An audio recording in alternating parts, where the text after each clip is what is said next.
Who knows how many of those stories got under my skin and stayed? Cuchulainn, Setanta, how they made a man a dog, Oisin and Tir na Nog, the land where you don't grow old. How Fintan, an ordinary fish, ate 9 hazelnuts and fell into the well of wisdom.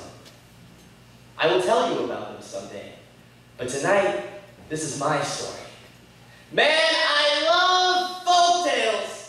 I'm always looking for the next hit of the drum, but my ex-girlfriend doesn't miss a beat when she tells me, boy, you are not Irish. Not really. Your father was Belgian Chinese, you were born in New York, you were raised in Canada, only half of your culture is the thing that you squawk about like a redneck that's seen an alien. It's true. My father's father was Chinese, and I picture that too.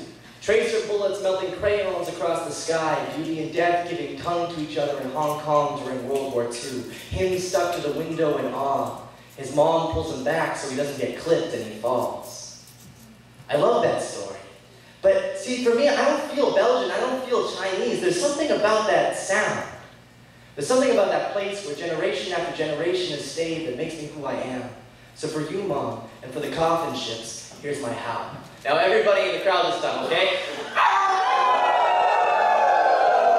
It links to the thick flush of the ground, the fatty earth that droops with mystery, my mother's howl. It has echoed across oceans for more years than there are in all the forests where no man treads. How can I hear this sound? What ghost of noise still haunts me from the old country? How does it survive, thrive? My mother's howl that I somehow know is home. My mother's bones and her mother's bones come from the lover whose voice makes us tremble silver against the sky so rich with rain. Endless images, each more vivid than the last. Legends that wrap themselves around my veins, that fill me with the sound that Seamus Heaney told me about.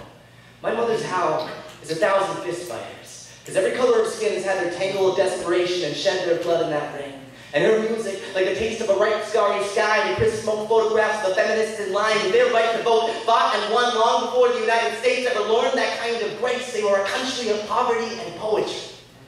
A stomping rhythm in every step along the streets, and each of them held that in their lungs until it occupied their singing.